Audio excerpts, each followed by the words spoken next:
Hello everybody, welcome back to another video tutorial by Mr. Urias in Photoshop. Doesn't that sound pretty official? I'm just kidding. Alright guys, so I'm on the Canvas page. I'll need you guys to go to Photoshop. And we are on this assignment here, the Auto Photo Adjustment.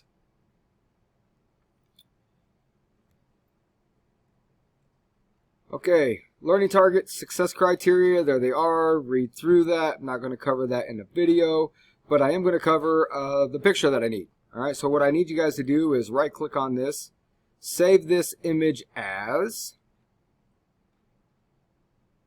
okay, and then you guys determine where that goes, okay. I believe I've already got it set in here. It's right here. So I'm not going to go and save that, but you guys go ahead and save it. Hopefully you guys have a graphic design folder and you guys can save those in there, okay? Once that's saved, then we can go into Photoshop, File, Open,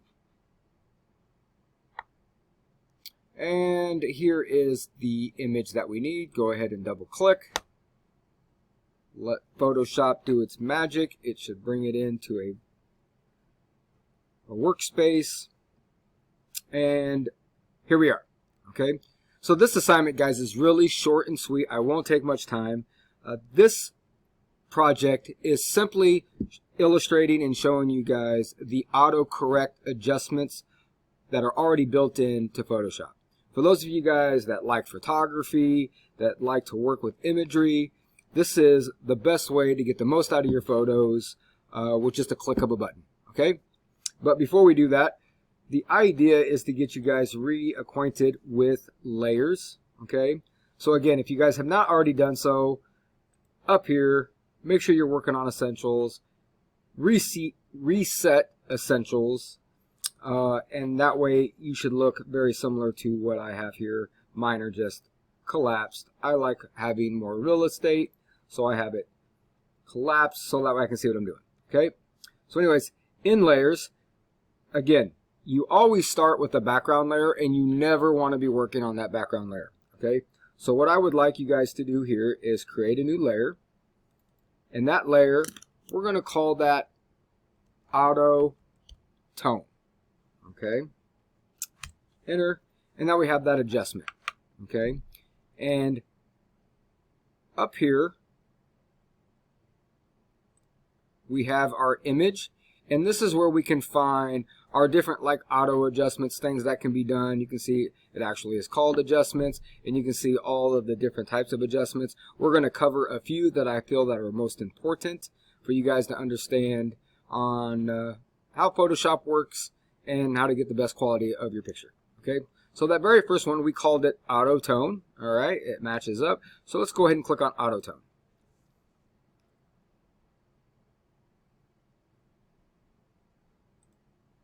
Oh, I'm silly. Okay, so I already made a mistake. I'm going to go ahead and delete that. My bad. When you guys are working on this, guys, anytime we're working on an image, I need you guys to duplicate the background layer. Sorry about that. Right click, go to duplicate that layer, and then instead of calling that background layer, let's go ahead and call that Auto Tone. Okay? Click OK. All right, already had my first snafu. All right. So anyways, that layer is selected. Again, let's repeat those steps. Let's go to Auto Tone, and hopefully you guys can see how easily that cleaned up that photo. Okay, and if you guys remember back to Illustrator using the eye, if we turn that off, we'll go back to the background, the original. So hopefully you guys can see just how quickly we were able to get a much better quality out of that photo. Okay, the next adjustment that I would like you guys to do, so we're going to go back to the background.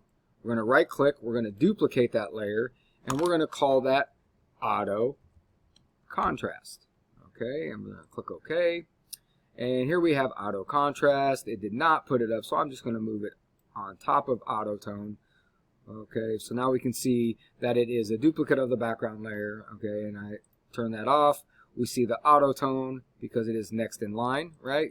You guys remember layers are like stacked upon each other, so layer upon layer like an onion.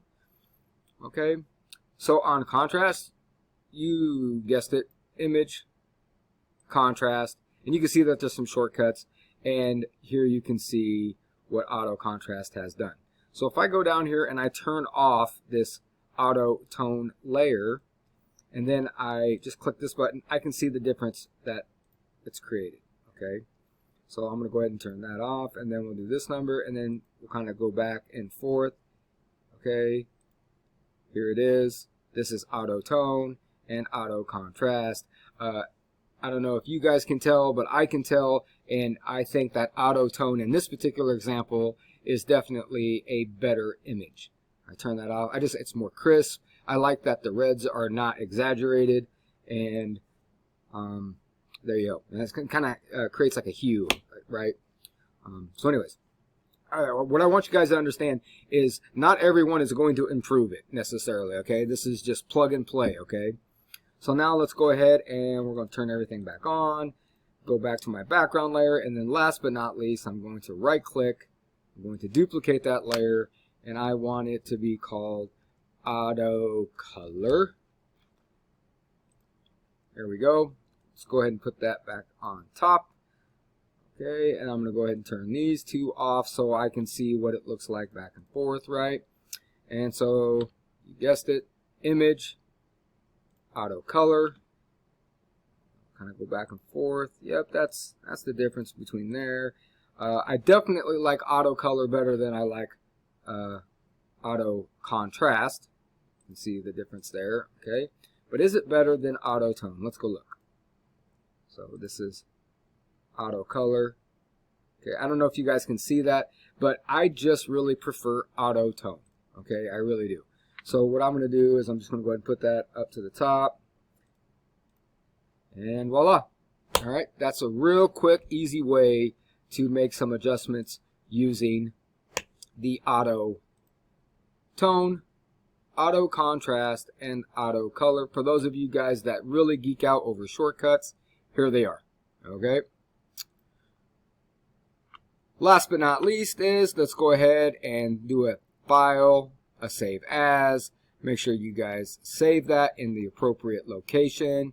Save it on your computer. You guys are saving it to the OneDrive, into your graphics pictures, graphics folders. You guys decide. Okay, and there we go. All right.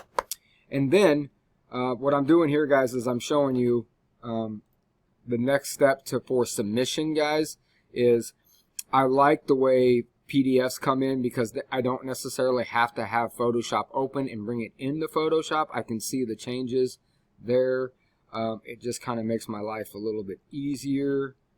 I haven't decided how, but just in case, I do want you guys to save it as a PDF. Okay, you can go to export. It gives you these options right here, and I'm thinking,